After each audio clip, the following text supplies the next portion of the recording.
Okay, everybody. Thank you for tuning in for everything you need to know about SAT subject tests and university testing policies. My name is Roxana, and I am here with Jenny Dumas, and she actually put together this whole presentation, so I need to give her huge props. But we are going to go pretty rapid style through testing, which is actually a very complicated and nuanced part of the college application process. I think the hard part is that there are no hard and fast rules, but what we're going to go through today are things that you should think about regarding different aspects of the testing profile.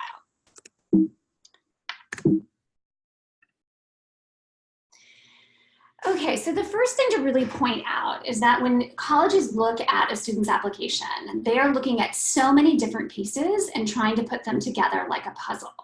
And testing is only one piece of this puzzle, but it is the only piece that is standardized across the country. So today we're just focusing on the pieces related to testing: SAT, ACT, with or without writing. SAT 2 subject exams will actually be the bulk of what we're going to talk about today.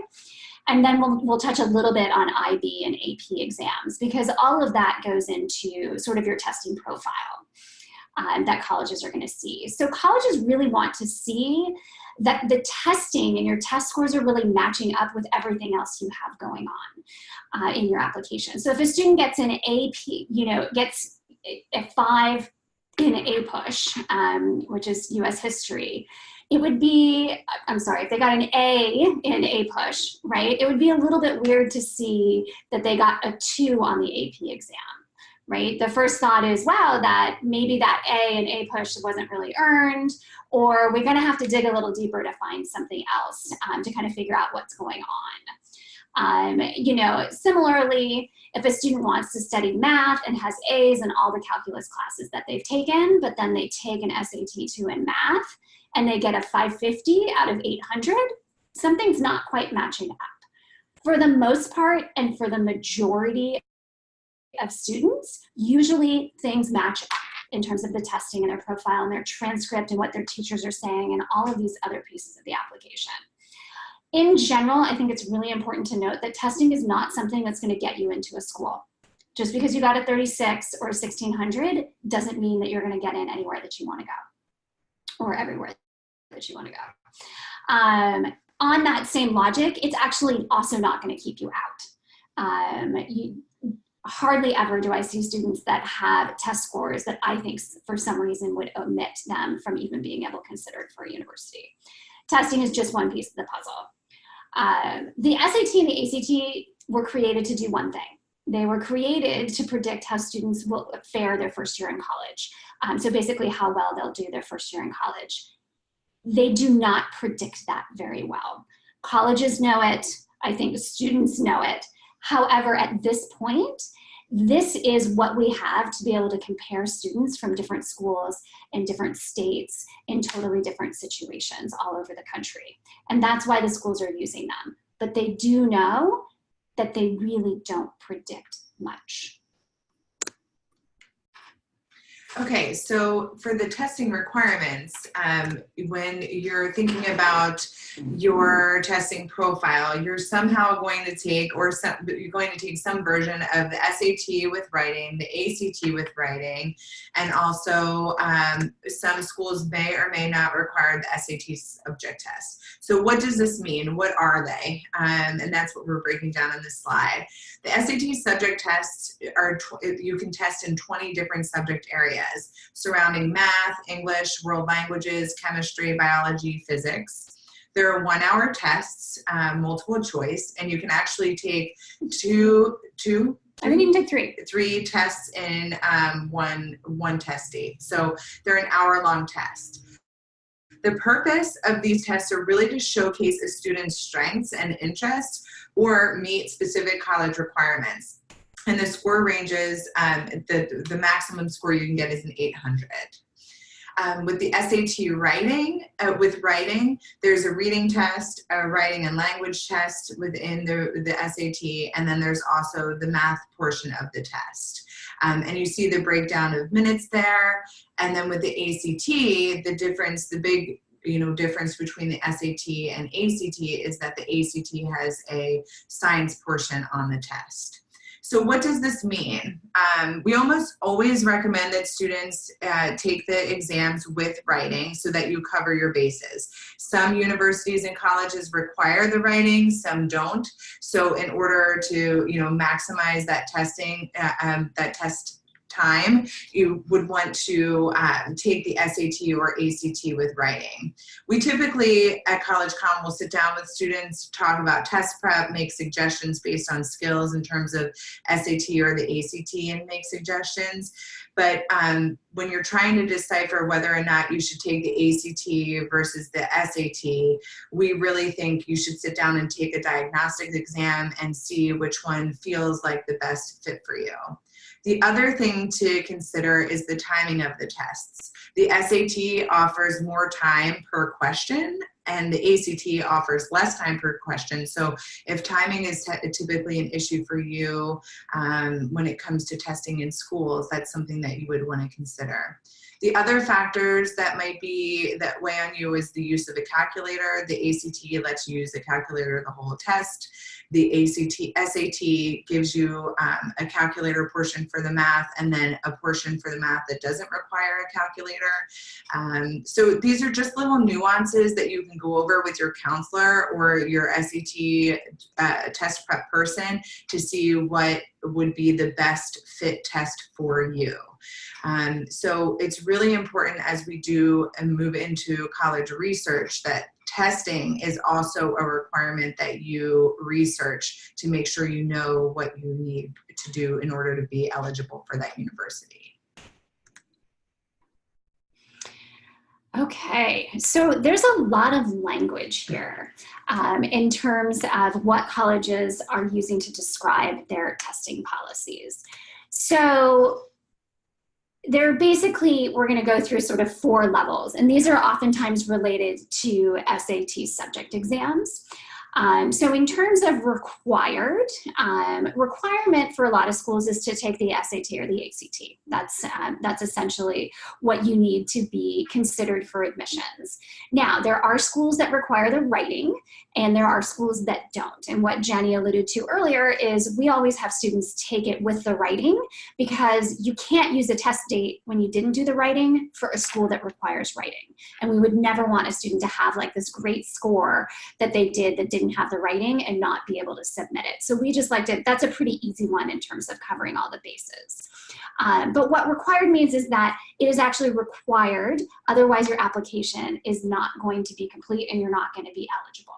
They're not going to read it, right? They're going to sit there and wait for test scores.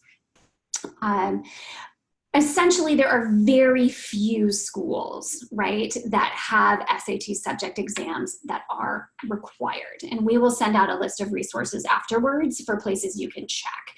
But there's just a very small number of schools.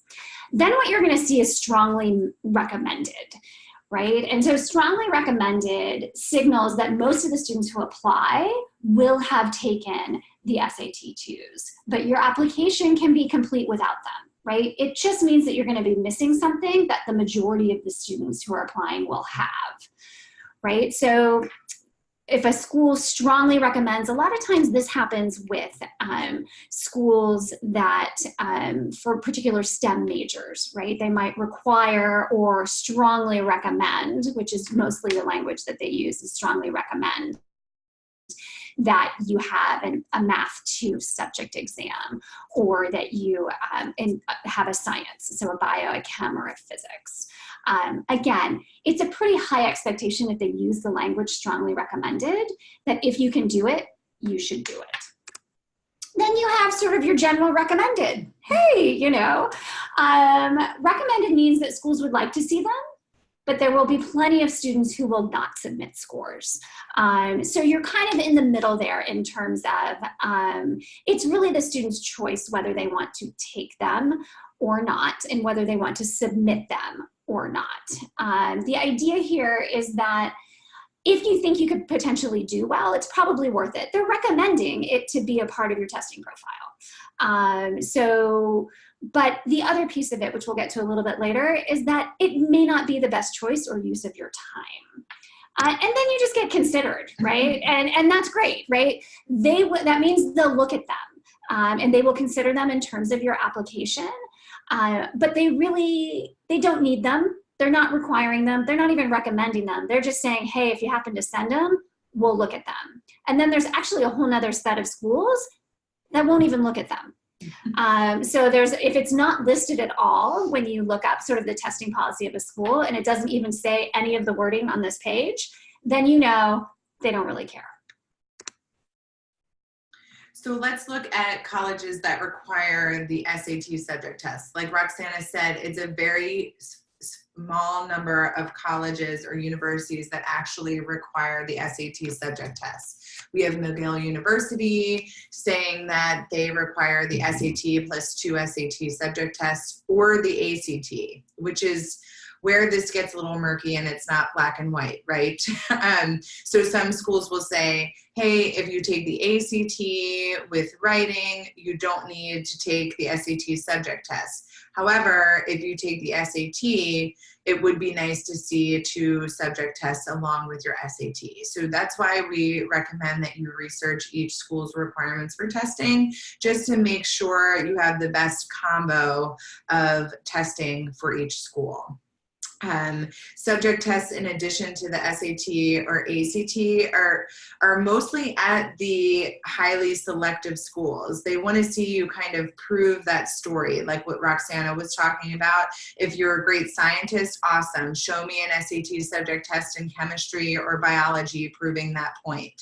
If you're fluent in a language, great, take Spanish with listening and show me that you are strong in the Spanish language, right? Taking this test is a great way to prove that story, but also it adds another pressure of sitting for a testing, right? So For sure. you see the required subject tests for each of the schools kind of laid out, and a lot of them center around math and science, basically because they want to make sure that you're at a level where you can handle the rigor of the college coursework that's coming your way if you attend one of these schools. Yeah, and in a lot of cases, it really is more of a requirement or highly recommended for STEM areas, for engineering. And part of that is because when you think about the information that they're getting besides that, you know, like the math on the SAT and the ACT is not very difficult.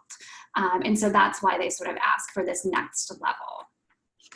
I would also say that this is almost a comprehensive list. There are not that many more schools.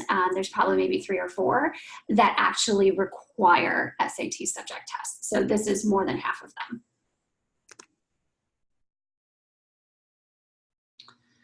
All right, colleges that strongly recommend subject tests. So we've got 3 case studies here, and what Jenny did, which I think is super helpful, is she actually pulled the language that they use. So Duke says they recommend the SAT with essay or ACT with writing. They also recommend 2 SAT subject tests if the applicant submits the SAT.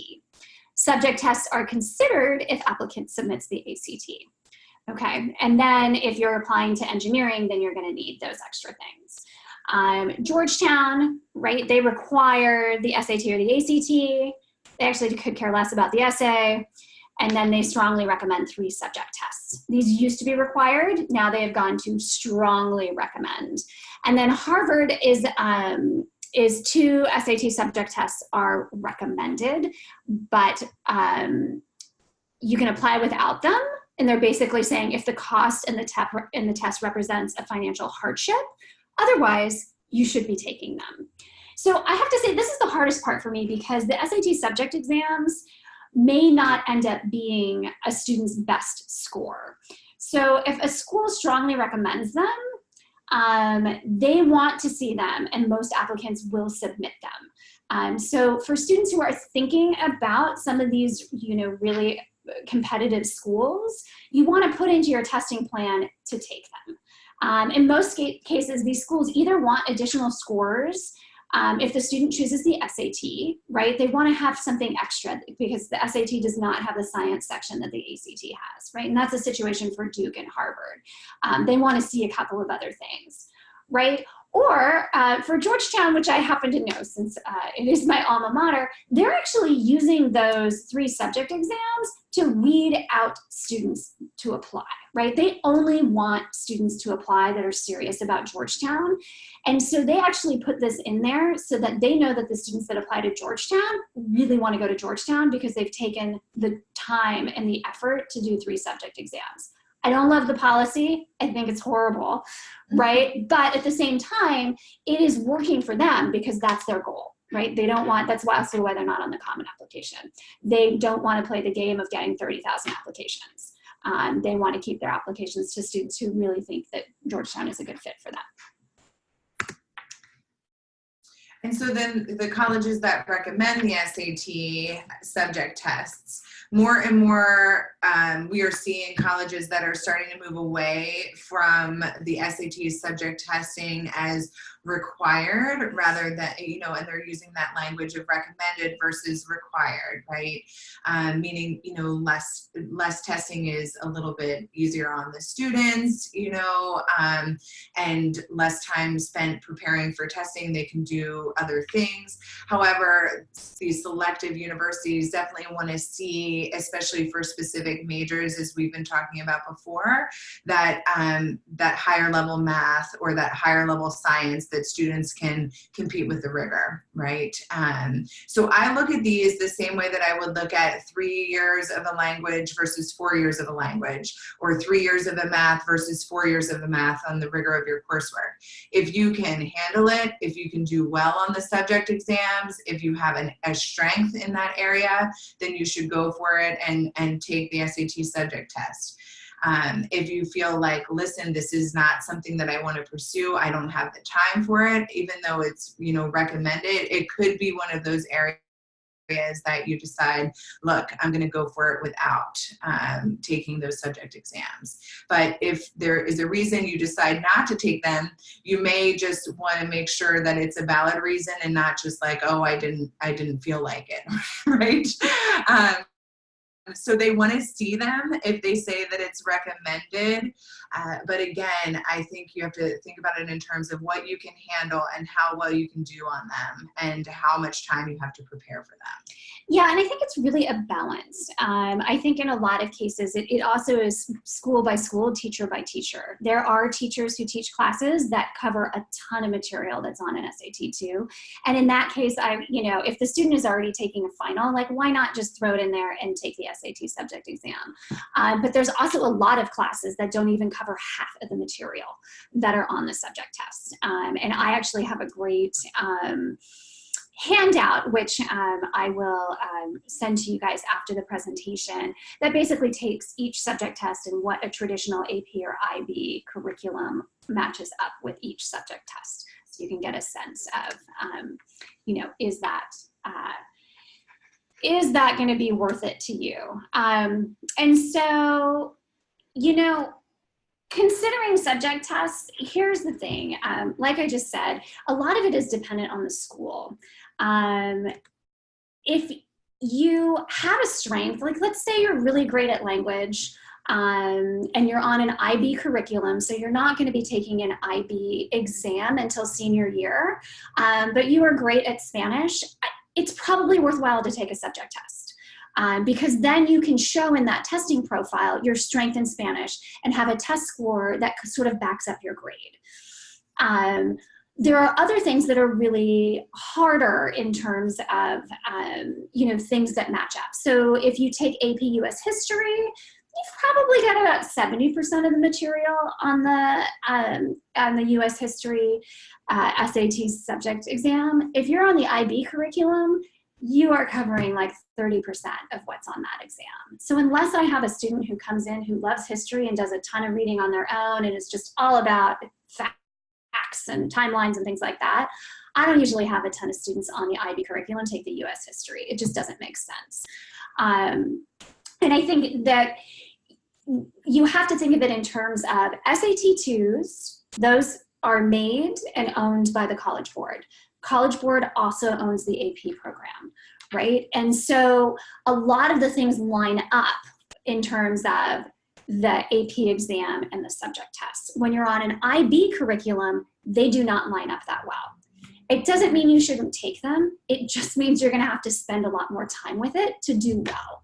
And so when a college just says they consider subject tests and you're on an IB curriculum and you are maxed out with SAT, ACT, diploma, or, you know, all of these other things, a lot of times we will just punt on the subject tests because it's just not a great use of their time. The other thing about, the harder thing about the IB curriculum, and because a lot of our students are on that, is that a lot of your exams are senior year. The majority of them are senior year. So sometimes it's nice to have SAT subject tests because it's another test that can show a strength in addition to your SAT and ACT or ACT. On an AP curriculum, if you're at a school that does AP, a lot of students will have AP scores at the end of junior year that they take in May. And so they have these other nationally standardized test scores. So in some cases, we, you know, like I said, we sort of punt on the SAT subject test, especially for students who are not considering STEM. If they're on an IB curriculum. But in other cases, we might actually just look for areas of strength that we think they can perform well on because it adds just an extra layer. So SAT subject tests in the UCs, just because we have a majority of our students do apply in state here for the UCs, really it's just one point in the 14-point comprehensive review that the UCs use in order to evaluate applicants, right? For the UCs across the board, they consider them if you send them in. They do want to see all of your test scores from everything that we've heard from conferences and things like that. But the colleges of engineering, or the big ones, the colleges of engineering, or some science or computer science majors, and also UC Santa Barbara's creative studies, those are going to be the highlighted ones that are really going to recommend SAT subject tests. And the other thing that I didn't mention that I meant to is that you can take subject tests, and if they're not that great, we just won't send them. That there is another layer in terms of testing policies. There's not a lot of schools that will say submit, you know, no matter what you took, submit everything. They're pretty lenient on SAT 2s. And so if a student wants to just try it out and say, okay, maybe I'm going to do great, or maybe it doesn't go so well, there isn't as much pressure in terms of that, in terms of having to report it. And then we just broke down how to find the testing requirements for the UCs, and it's pretty step-by-step, or you can Google, testing requirements for the UCs.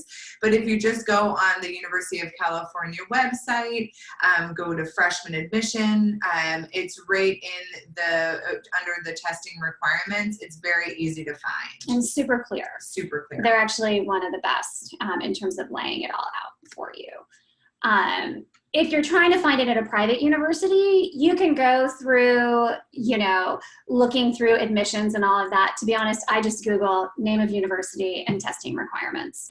And usually it'll land close to the page that you want to be on. And what you're doing is looking for the language that we've been talking about, right? What does it say for SAT and ACT in terms of, you might want to find out if they super score or not, or if they have, you know, a particular preference, or if you're going to take the SAT, do they need subject tests? And then you're looking specifically for language related to the subject tests. And again, if you don't find any, then typically it's not a part of their admission process. Right, and then just be sure to double check that even if the college itself doesn't require them, if there's any specific majors that do require them, right? So if you look at Cornell, for example, they say most colleges don't require them, but the colleges actually do, and you guessed it, it's engineering. So just make sure you check those out. Yeah, because it can be very specific to what you're studying.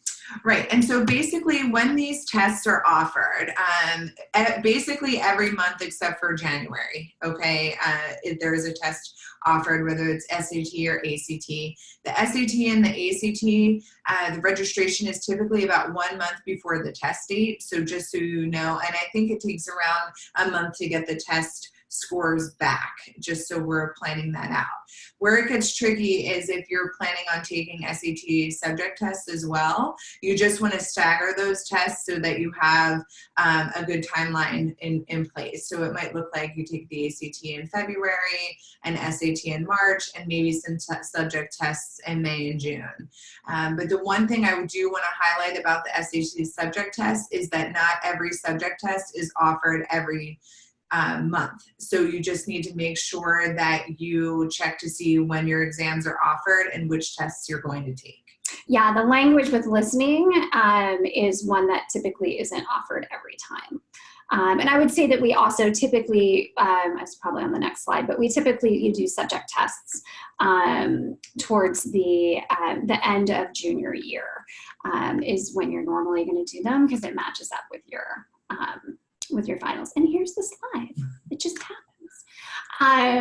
So here's the deal, and we'll go through this relatively quickly. These are all great things to talk with your counselor about, but we wanted to just give you a general timeline. So sophomore year, most students will take the PSAT. Just so you know, those test scores go nowhere.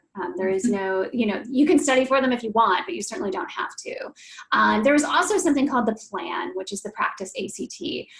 In California, most public high schools just take the PSAT. So you want to be on the lookout to see if anyone's offering the plan. A lot of the private schools offer the plan, and then a lot of the testing agencies, so Compass Prep or AJ Tutoring, can also offer the plan so that you can get a sense of the ACT. Sophomore year, you could take a subject test if you happen to be taking an AP or an honors. The biggest one that comes up for us is if a student's taking chem honors and is never going to take chemistry again.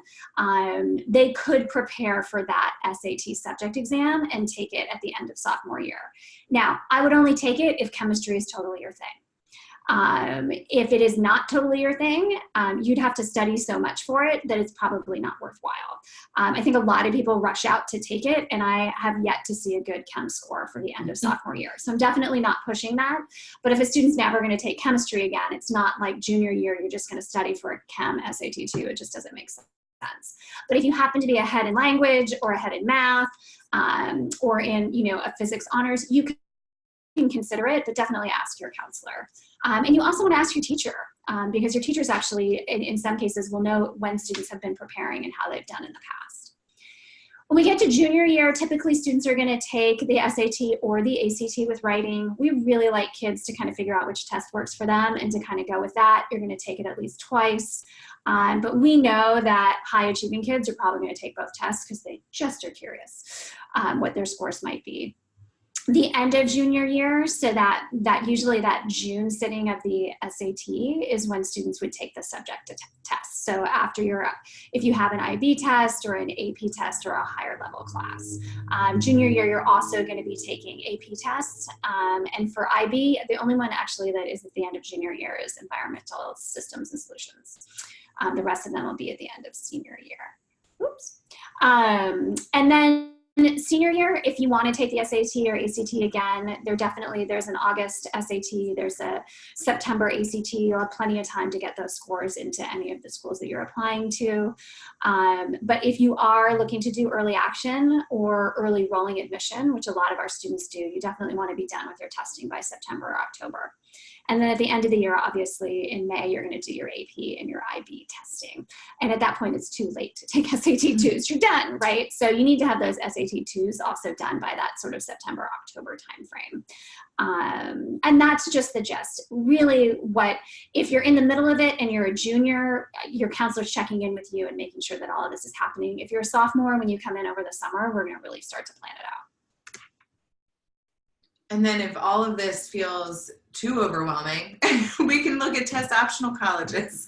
Actually, no, you really do want to take the testing before we decide on test optional colleges, just not to rule any colleges out of the mix. But if your scores aren't lining up the way that you would hope they would, and you feel like, you know, your academic profile is better than your testing profile, and you're not sure you want to submit your scores, there are colleges and universities out there that it's an option to submit your test scores, and they may require you to do a little something extra, like write an extra essay or something like that. And some don't require any extra effort at all. It's just testing optional. So that's another thing that we can look at and decide as part of your testing profile. And they really are schools in a lot of ways that I think are a little bit forward thinking. And they basically are going on record to say, we know that these tests don't actually do what they're supposed to be doing, so we're willing to take some other type of measurement. I think more and more schools are going to move in this direction, but we're also limited by, again, trying to really get a good sense of, you know, students' academic potential across the entire country for a lot of these schools. And so the SAT subject exams, again, very nuanced, very complicated.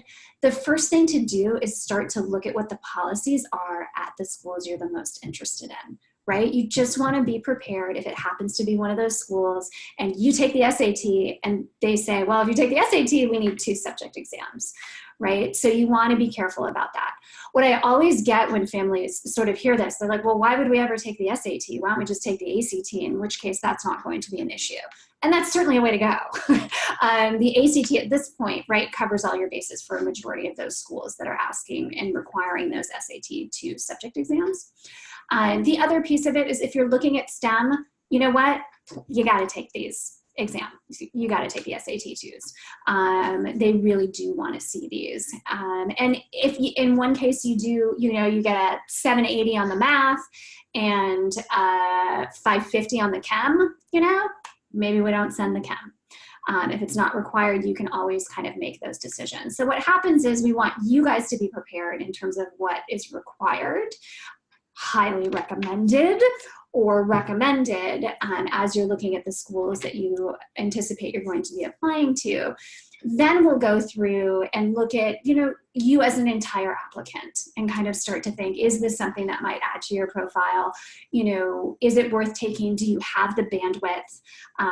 You know, there is a lot of flexibility in terms of these SAT 2s. So it's just really important that you talk with your counselor and figure out what's going to work best for you.